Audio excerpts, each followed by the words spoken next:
"Blake, please sit down and take a rest," said Mrs. Parker, watching how briskly the girl handled the household chores.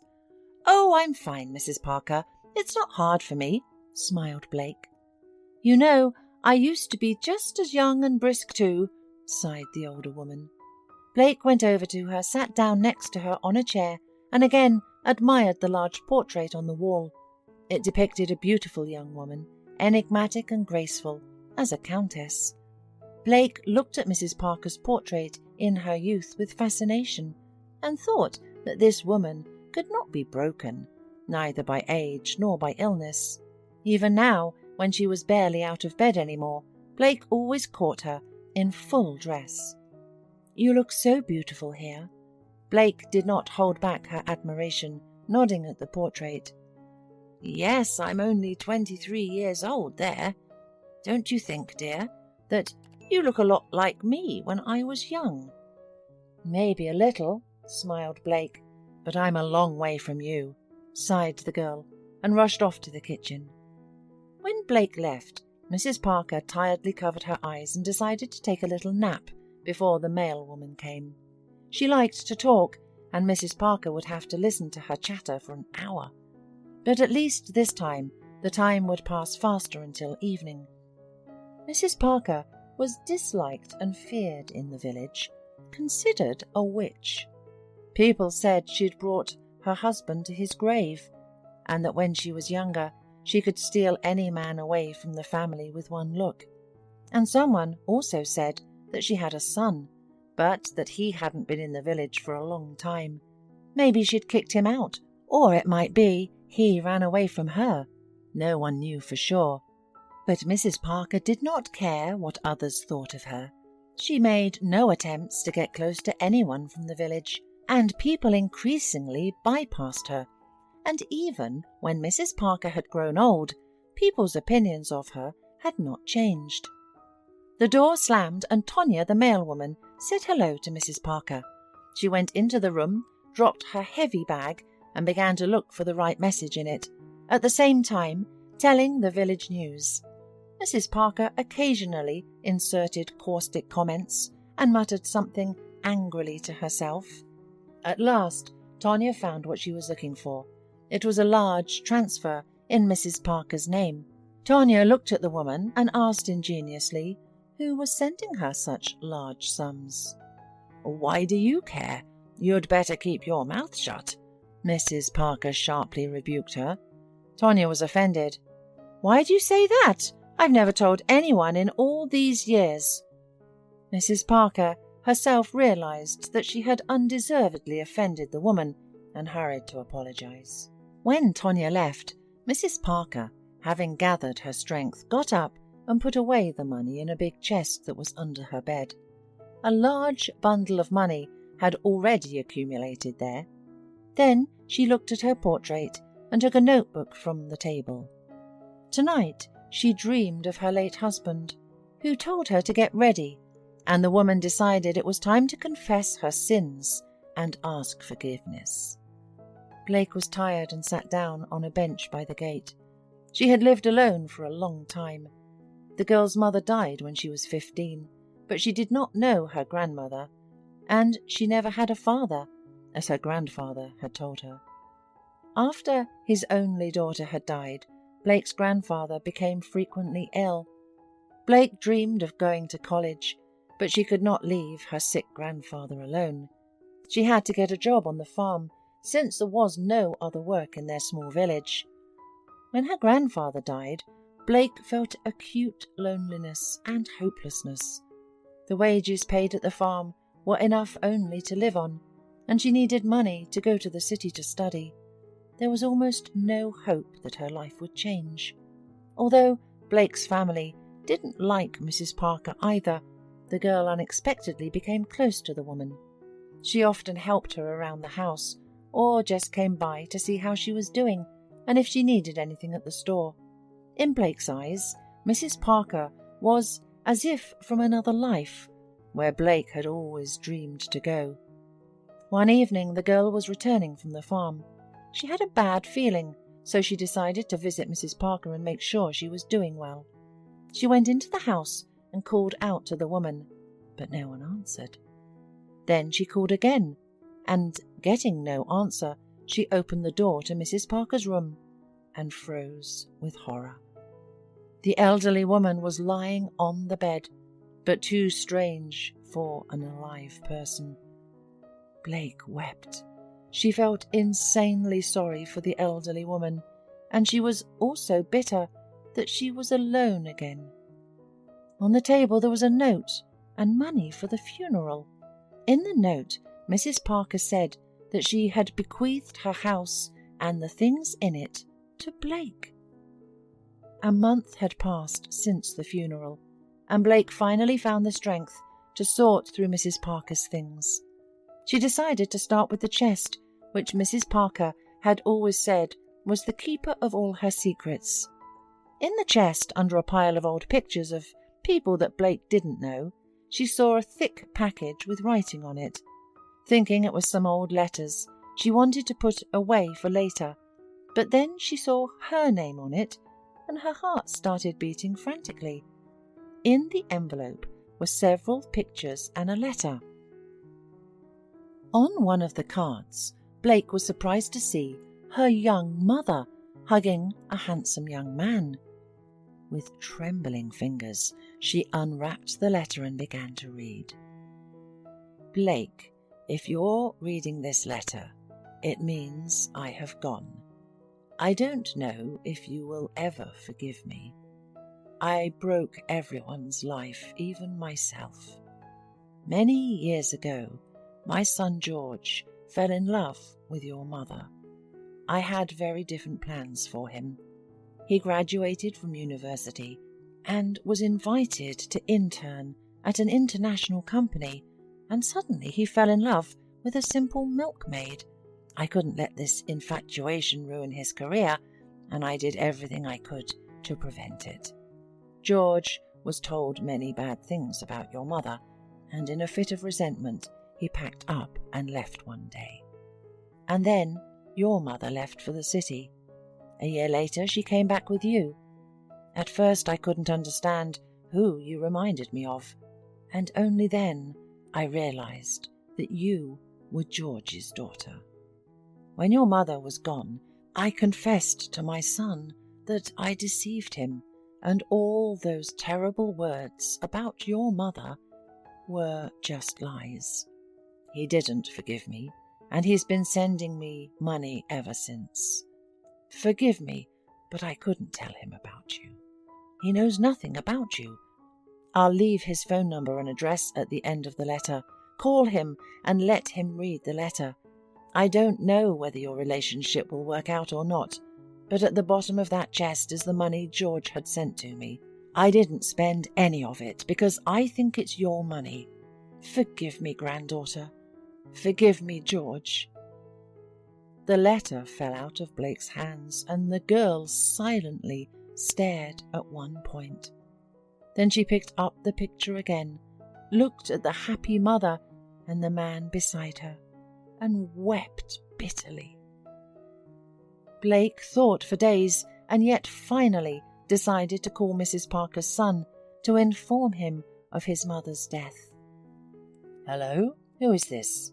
She heard a commanding male voice in the receiver, and she was frightened. "Hello? Who is this?" She heard a commanding male voice in the receiver, and she was frightened. "Hello, this is Blake. I'm calling to tell you that your mother died a month ago." The girl did not even dare to say that she was his daughter, because there was no guarantee that he was even interested. The man on the other end of the line was silent for a long time, and then he promised to come over today. In the evening, an expensive car drove up to the house, and a tall man in a business suit got out. When she saw George, Blake was completely embarrassed. "Are you Blake?" he asked, entering the house. "Yes, I've been helping Mrs. Parker around the house." George strode across the room and froze near the portrait of his mother. Blake came up and handed the man the letter and the pictures. "Your mother left this for me, and she would like you to read it too," Blake said quietly.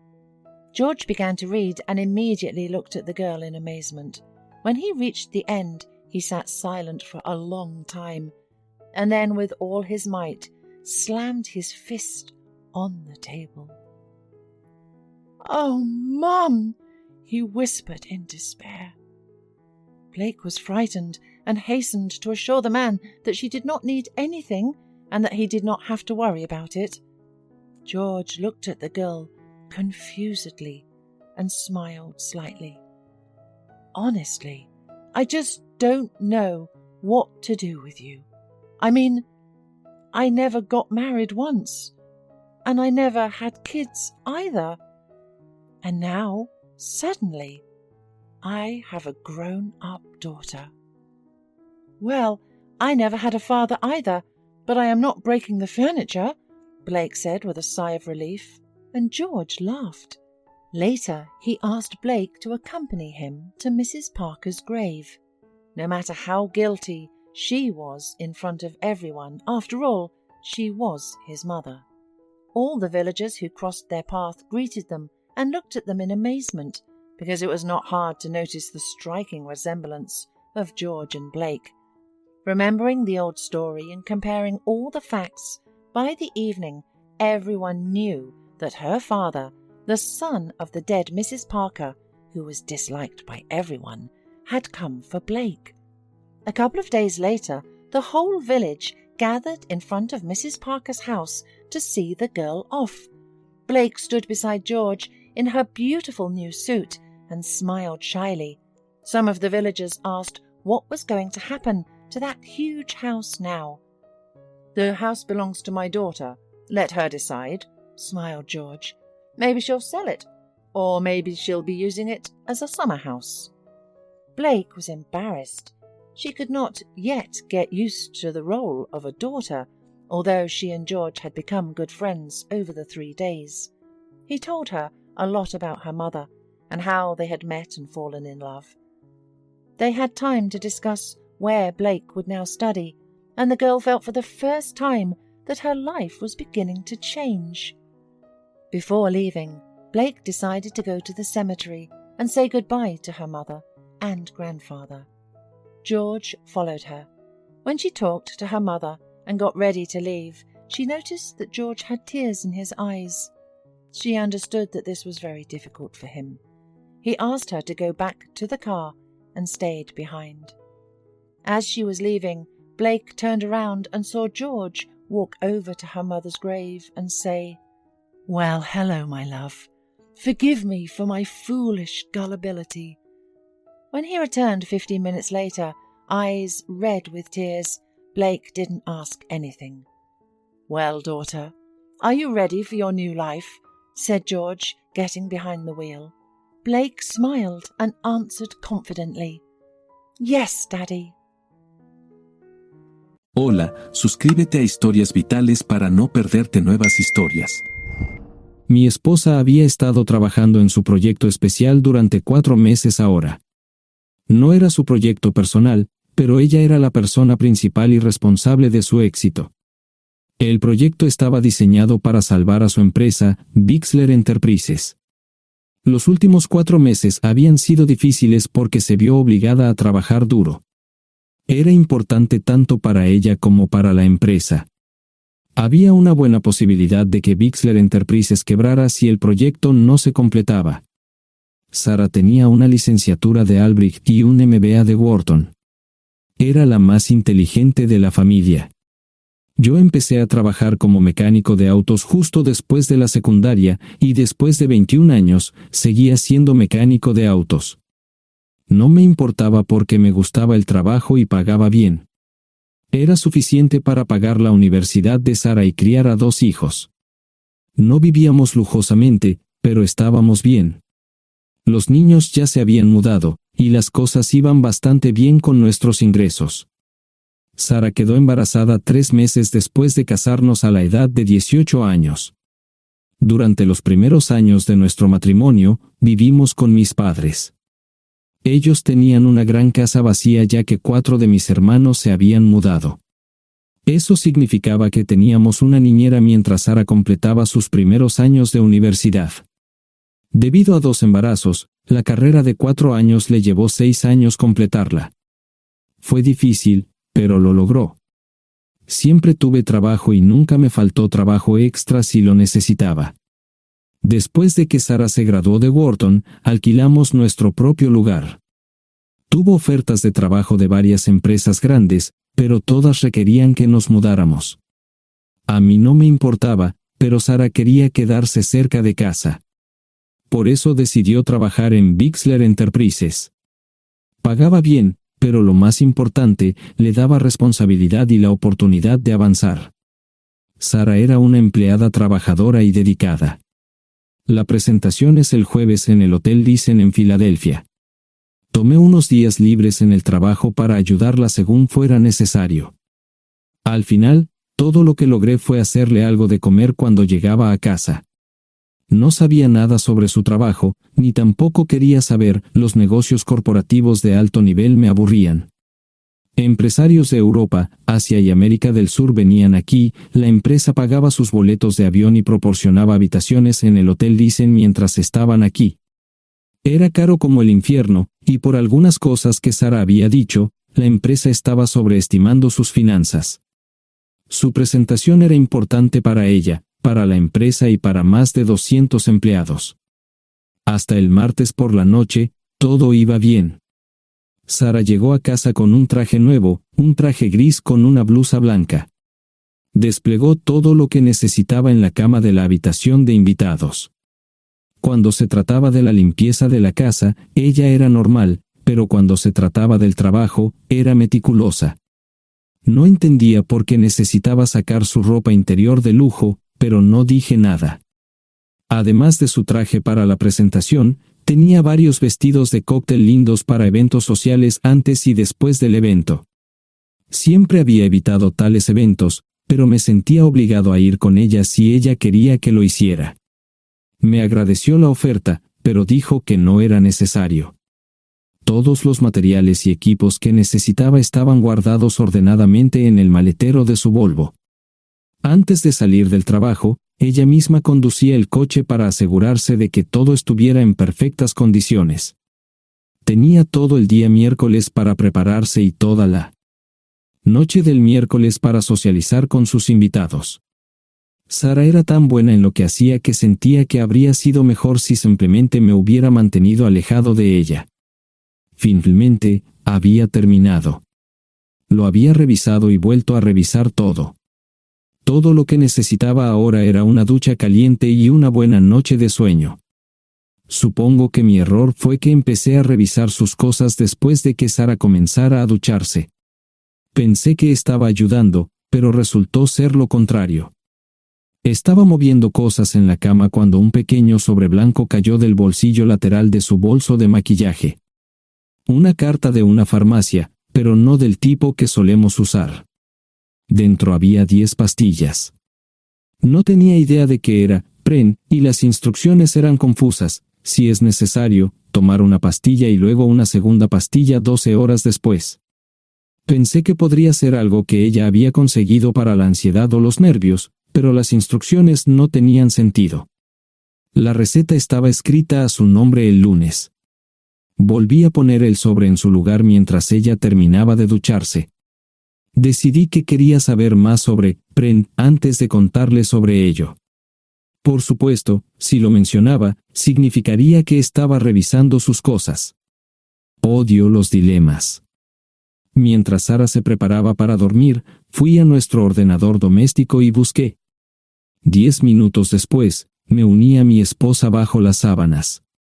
Pasé toda la noche despierto, preguntándome por qué mi esposa había recogido una receta para la píldora del día después, especialmente después de que me hicieran una vasectomía hace 10 años. A la mañana siguiente, me levanté temprano, pero no estaba descansado. Di un largo paseo, esperando que despejara mi mente. Me dirigí hacia casa con reticencia, temiendo lo que podría hacer o decir cuando llegara allí. Mi hijo Joe se unió a la Marina después de la escuela secundaria y estaba en su primer año en San Diego. Nuestra hija Gloria se casó con su amor de la infancia el año pasado y acababa de mudarse a Dallas. Eso dejaba solo a Sara y a mí. Echaba de menos a los niños, pero esperaba envejecer con mi esposa. Ella era la única mujer que me había interesado, y ahora todo estaba. Si Sara estaba teniendo una aventura, lo ocultaba bien. Por supuesto, nunca la vigilé. Nunca miré sus correos electrónicos o llamadas telefónicas. No tenía razones para hacerlo. No tenía forma de saber qué estaba haciendo en el trabajo o después del trabajo. Confiaba en ella completamente. Ion, ¿dónde demonios has estado? ¿Quieres huevos o algo? No, solo café. No me sentía con muchas ganas de hablar. ¿Qué pasa, cariño? Solo son 3 días. Puedes venir si quieres, pero te aburrirás como una ostra. No, realmente no quiero ir, pero odio dejarte sola. Me preocupo cuando no estás aquí. Es muy dulce, querido, pero estará bien. No voy a salir del hotel en todo este tiempo. Pasaré la mayor parte del día asegurándome de que la sala de conferencias esté lista, y esta noche tendré una agradable charla con nuestros posibles clientes. Mañana, probablemente ni siquiera tendré la oportunidad de ir al baño. Llegaré a casa lo más temprano posible el viernes, te prometo un gran fin de semana si sabes a lo que me refiero. Todo eso suena bien, pero no puedes culparme por preocuparme. Soy un mecánico de autos, y tengo una esposa hermosa y exitosa. A veces tengo la sensación de que estás menos interesada en mejorar nuestra situación familiar que en avanzar en tu carrera. Detente, maldita sea, Ion. Siempre he respetado lo que haces para ganarte la vida y nunca he insinuado lo contrario. Criaste a 2 grandes niños y me pusiste a través de la universidad. Eres un gran esposo, un gran padre y un buen proveedor, y nunca olvides eso. Terminé mi café mientras ella recogía la mesa. ¿Quieres que te llame? No, no es una buena idea. Tendré el móvil apagado, y voy a apagar el teléfono de la habitación por la noche para poder dormir. Te llamaré siempre que pueda. La ayudé a cargar el coche, era tan meticulosa con eso como con todo lo demás. Trabajando, le llevaría 3 horas llegar al Hotel Lysen. Me quedé en el porche y la vi marcharse. No me molesté en preguntarle por las pastillas. Pasé el resto de la mañana en el porche. No recuerdo haberme preocupado tanto como ahora. Me sentía pequeño e insignificante.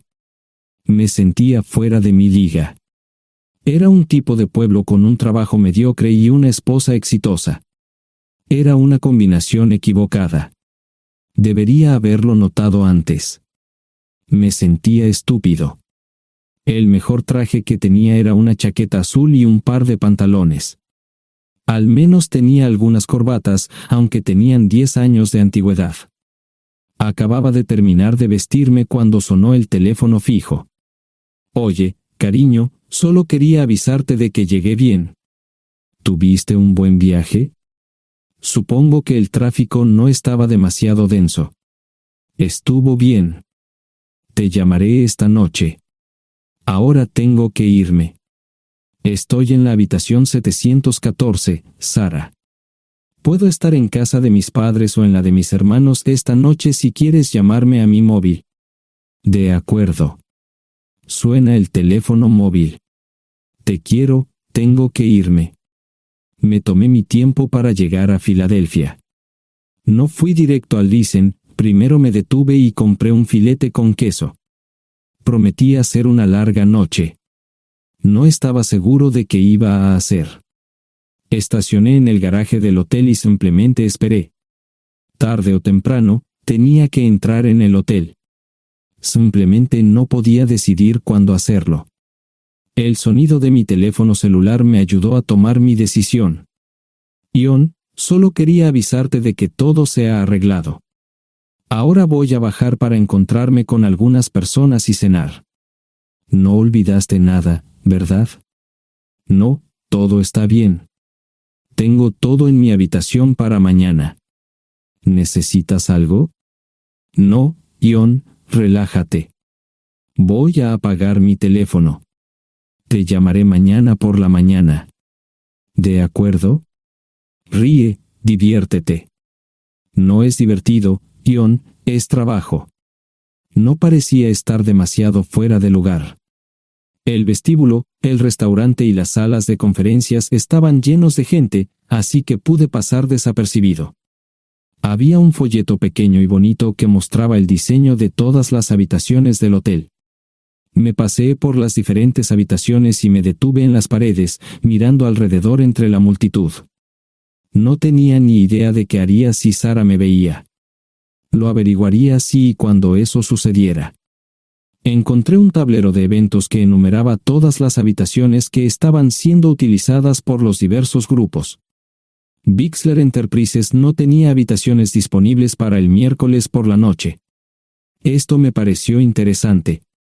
Sara había dicho que no iba a salir del hotel, pero ahora no estaba tan seguro de eso. Había 3 comedores, familiar, informal y de alta cocina. A Sara no le gustaba mucho cenar con niños, así que fui primero al comedor informal. Solo me llevó 5 minutos asegurarme de que no estaba allí. Tuve mejor suerte en el salón gourmet, era una acogedora mesita encajada en la esquina, el tipo de mesa que la gente reserva para tener un encuentro privado. Sara llevaba un vestido de cóctel negro con un escote pronunciado y perlas, se veía elegante y su acompañante parecía apreciarlo. Conocía a algunas personas con las que trabajaba Sara, y él no era una de ellas. Me resultaba familiar, pero no había forma de que pudiera recordarlo. Había muchas sillas libres, así que no tuve problemas para cruzar la sala. Había velas y pequeños candelabros de cristal en las mesas. Apagué la mía y le dije al camarero que me molestaba por el glaucoma. Pedí el plato de pollo de siempre y me acomodé. El camarero me sirvió el café por tercera vez. Disculpe, el tipo en la mesa de enfrente me parece muy familiar. ¿Sabes quién es? Sí, ese es Malcolm Eugene Foote. Es miembro del Consejo Municipal, se espera que se postule para el Congreso en los próximos años. ¿Es esa su esposa con él? Es muy bonita. No, esta es la primera vez que la veo. Siempre usa esa mesa para señoras especiales, si me entiende. Simplemente le sonreí y pedí la cuenta. Nunca había visto a Sara tan sensual con un hombre antes. Parecía captar cada palabra que decía, como si fuera Dios o algo así. No estaban haciendo nada inapropiado, pero tampoco era platónico ni profesional. Cuando me fui, estaban terminando su segunda botella de vino. Ahora entendía por qué se había llevado su lencería elegante. Me acomodé en una esquina del vestíbulo para que no me vieran. 10 minutos después, salieron del restaurante. Ella le tomaba la mano mientras caminaban por el vestíbulo hacia el ascensor. Observé cuidadosamente los indicadores de piso. Que el ascensor se detuviera en el tercer piso era una buena señal, significaba que no lo había llevado a su habitación. Era una mala señal cuando el ascensor no llegaba al 7º piso, significaba que ella fue a su habitación. Por si acaso me equivocaba en algo, me senté en el vestíbulo y observé el ascensor durante 1 hora. La gente entraba y salía, pero Sara no estaba entre ellos. Saqué mi maleta vacía del coche y me dirigí al mostrador de recepción. Aunque podía demostrar que era su esposo, me costó trabajo conseguir una tarjeta llave. Se dieron después de llamar a la habitación, pero nadie respondió. Finalmente, estaba en camino a la habitación 714 con la tarjeta llave. Ni siquiera encendí las luces al principio, simplemente me senté en la oscuridad de la habitación durante más de 1 hora. No fue difícil asegurarme de que no regresara a la habitación. Primero, empacé todas sus ropas y pertenencias personales. No dejé nada atrás. Revisé el paquete de Preven, todavía quedaban 10 pastillas en el tocador. De manera muy ordenada, estaban todos los artículos que necesitaría para su presentación al día siguiente. Comencé a llenar la maleta. Había 24 carpetas promocionales especialmente encuadernadas y otras 20 carpetas regulares, todas ellas fueron a la maleta. Un proyector digital fue lo siguiente, seguido de una computadora portátil. Tomé su bolso y su celular, que había dejado en la habitación, todo lo que tenía consigo era un bolso de mano y probablemente un tubo de lápiz labial. Di una vuelta por la habitación tan cuidadosamente como lo hizo ella para asegurarme de no perder nada. Una vez satisfecho, dejé las llaves del coche y mi anillo de bodas en el tocador. Aparte de esos dos objetos, la habitación estaba completamente vacía. El ascensor se dirigió directamente al estacionamiento, no tuve problemas para llevar 2 maletas, y 20 minutos después, estaba en la autopista rumbo al norte. Pasaban las 3 de la madrugada, no tenía idea de que había pasado tanto tiempo. 1 hora o 2 después, sonó mi teléfono celular, la identificación de llamadas mostraba el número del Listen. ¿Ion? Sí, ¿dónde estás? Estaré en casa pronto. Eso fue todo lo que dije. Hubo silencio en el otro extremo de la línea. Los vendedores tienen un viejo dicho, el primero que habla pierde. Pareció una eternidad antes de que ella hablara. Ion, lo siento. No preguntó nada y simplemente colgó. Apagué mi teléfono, era obvio que había regresado a su habitación. Más tarde ese día, tenía que dar una presentación que salvaría a su empresa y le daría un ascenso. Metí las maletas en el desván del garaje. Sara nunca iba allí y nunca pensó en buscar algo allí. Por supuesto, en este punto, estoy bastante seguro de que no importaba. Primero, recogí todas mis ropas y pertenencias personales. La mayoría de los hombres tienen sus propias herramientas, generalmente es un requisito para el trabajo. Pasé por la tienda, cargué las mías en el Subaru y recogí mi último cheque de pago.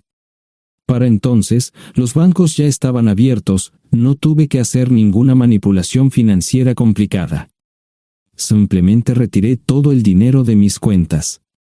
Almorcé en Hagerstown, Maryland.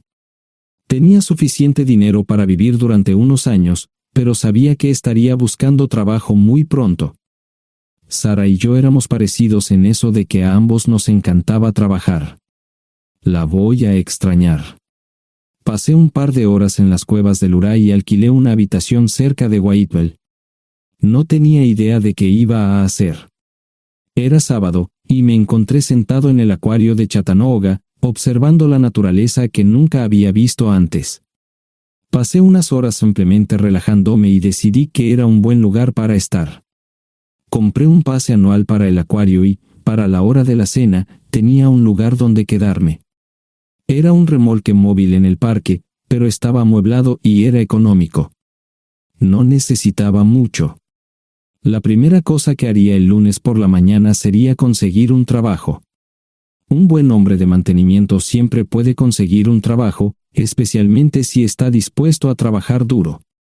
Podría permanecer discreto hasta que fuera el momento de renovar mi licencia de conducir o las etiquetas del coche. Me preocuparé por eso cuando llegue el momento. El domingo por la tarde, llamé a Gloria. Me sentí obligado a informarle sobre lo que estaba sucediendo, pero Sara ya se lo había contado. Fue bastante franca con Gloria sobre lo que había pasado. Dijo que había engañado, que la sorprendí, que me fui y que ella perdió su trabajo. Me sentí mal porque ella perdió su trabajo, pero ese era el precio que tenía que pagar. Le pedí a Gloria que le dijera a Josh lo que estaba sucediendo la próxima vez que hablara con él. También le dije que la llamaría aproximadamente una vez al mes para verificar cómo iban las cosas. No le dije dónde estaba. Para el mediodía del día siguiente, tenía un trabajo. En realidad, estaba a poca distancia del parque de remolques, con el Waffle House a mitad de camino. ¿Qué más podría querer un hombre?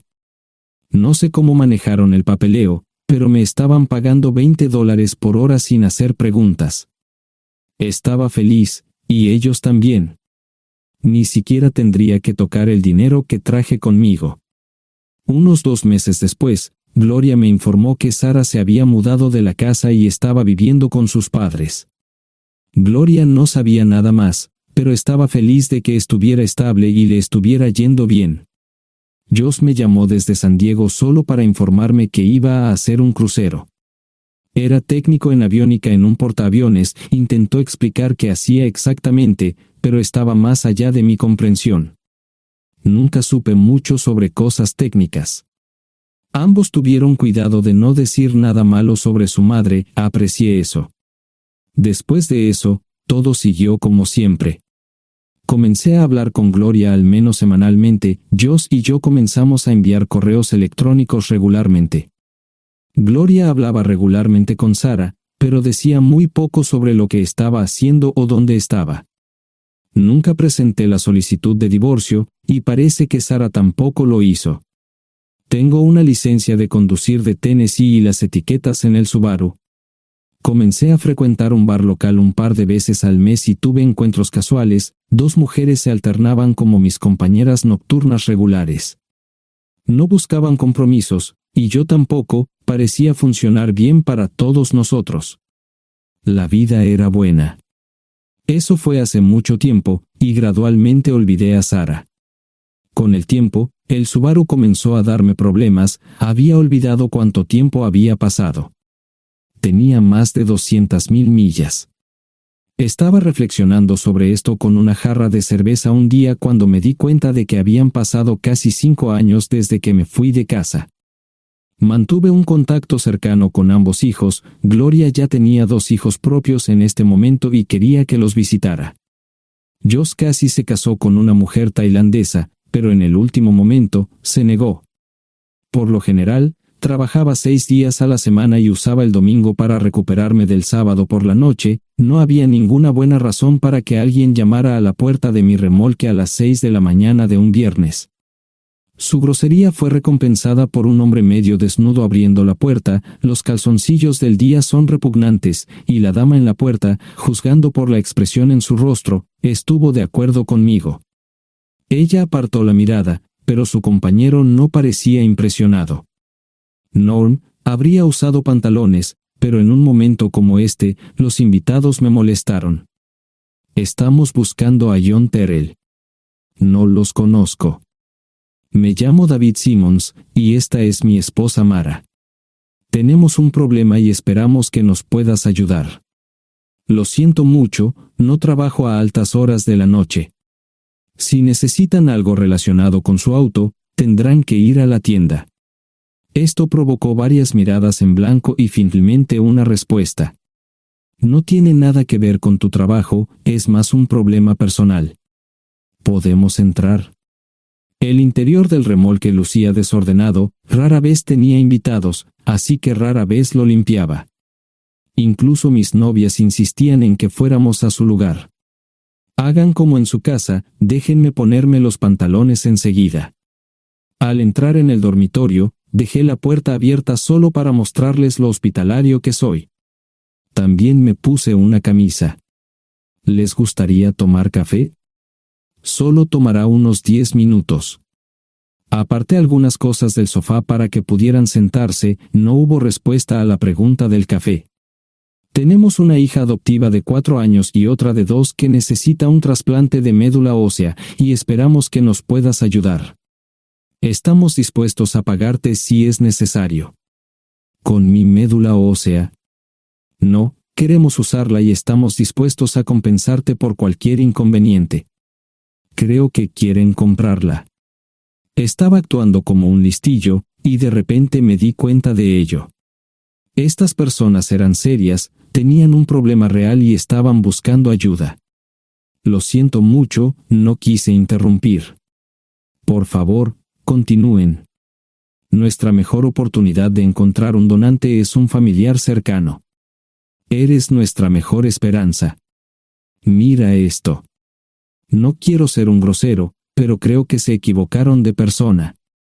¿Cuándo nació su hija? Cumplirá 5 años en julio. Marche Simmons habló por primera vez, y sonó sincera. Odio ser el portador de malas noticias, pero me hice una vasectomía hace 15 años. No hay forma de que pueda ser su padre. ¿Por qué tu nombre estaba en el certificado de nacimiento? No puedo responder eso, tal vez deberían preguntarle a su madre. Esa afirmación fue recibida con silencio. Sentí pena por estas personas, pero no sabía cómo ayudarles. ¿Cuál es el nombre de la madre? Sara Lise Terrell. No encontraba las palabras. Tal vez no debería haber tomado esas malditas pastillas de ella, por supuesto, entonces esas personas no tendrían una hija en absoluto. Todo lo que pensaba que había superado el dolor, y aquí está de nuevo, viejos recuerdos de mi esposa teniendo relaciones sexuales con ese maldito político de Filadelfia. Estaba empezando a olvidarlo todo, y ahora estaba de vuelta. Maldita sea. Ahora entiendo y pido disculpas por mi grosería e insensibilidad. Haré todo lo que esté en mi poder para ayudarles. En primer lugar, porque no puede Sara hacerse un trasplante de médula ósea. Médicamente, no puede. ¿Por qué no? Es madre, tiene que ser una donante adecuada.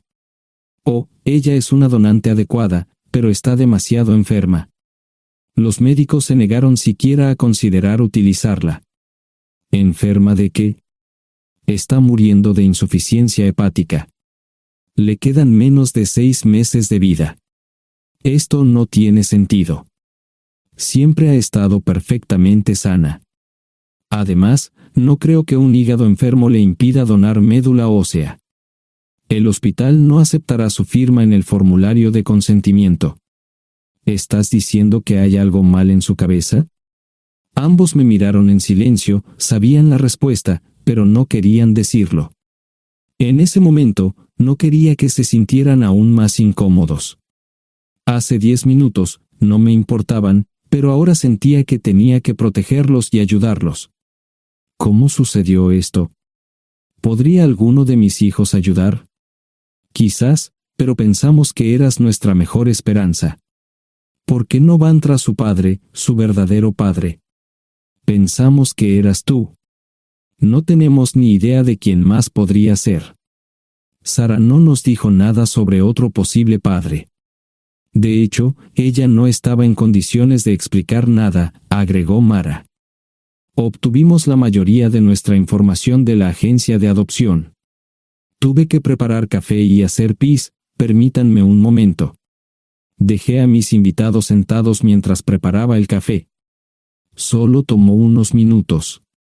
Mientras se preparaba, fui al baño, algo que necesitaba hacer urgentemente. Traté de ser discreto, ya había avergonzado lo suficiente a Mara. ¿Dónde viven? En Westchester, Pensilvania. Les haré una oferta. Si les digo quién es el verdadero padre de su hija, deben prometerme que lo perseguirán sin descanso hasta obtener lo que desean. ¿De qué estás hablando? El padre de su hija es un político prominente en Pensilvania. Por supuesto, negará todo y probablemente les proporcionará documentos legales para detener sus esfuerzos. Si acuerdan presionar lo suficiente para que él admita que la niña es suya, podrán avergonzarlo y obligarlo a hacerse un trasplante de médula ósea. Eso es lo que quieren, ¿verdad? Sí, claro, pero ¿cómo hacemos eso? No lo sé. Soy mecánico. Trabajo con metal para ganarme la vida. Creo que la mejor manera sería utilizar la televisión, la radio y los periódicos. Los políticos harán cualquier cosa para evitar una mala publicidad. ¿Tienen amigos que puedan ayudar? Bueno, ahora ambos estaban sonriendo. Debo haber dicho algo que les dio esperanza. Creo que podemos hacer esto. ¿Quién demonios es él? Malcolm Eugene Foote. Se postula para el Senado de los Estados Unidos. Apuesto a que hará cualquier cosa para evitar una mala publicidad. El café estaba listo, pero David y Marshall no podían esperar para llegar a casa. Antes de irse, les dije cómo ponerse en contacto con Gloria y Josh en caso de que los necesitaran. Estaba seguro de que ayudarían. También les pedí que me dijeran dónde estaba Sara. Probablemente estaría en Pensacola antes de que ellos regresaran a Westchester. Me corté el pelo y compré una camisa nueva. Sara era una tramposa que arruinó mi vida, pero aún así quería lucir bien cuando la viera. Era otro remolque, pero esta vez era un bonito doble nuevo. Allí estaba su Volvo con una llanta desinflada y un parabrisas roto. La mujer que abrió la puerta no era Sara, parecía que la habían empapado fuerte y la habían dejado empapada.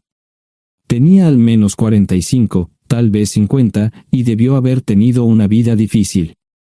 La falta de maquillaje no ayudaba, y simplemente se veía horrible. No tuve la oportunidad de abrir la boca. Caray, si no es John Terrell. Nunca esperé verte aquí. Tuve que usar la vieja línea, me estás poniendo en desventaja.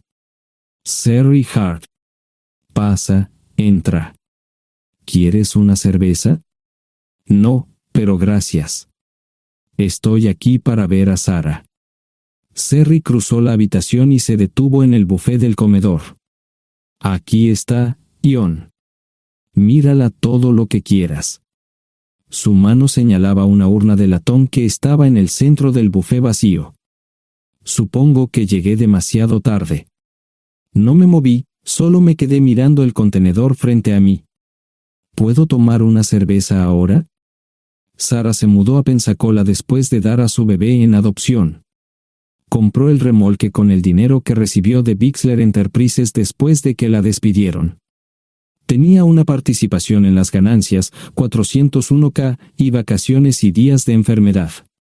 Eventualmente, consiguió un trabajo en una fábrica local de prendas de vestir donde trabajaba en el departamento de envíos. Allí fue donde conoció a Serry.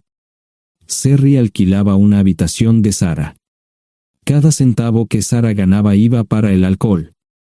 Empezó con vino y gradualmente pasó a bebidas más fuertes, las más baratas.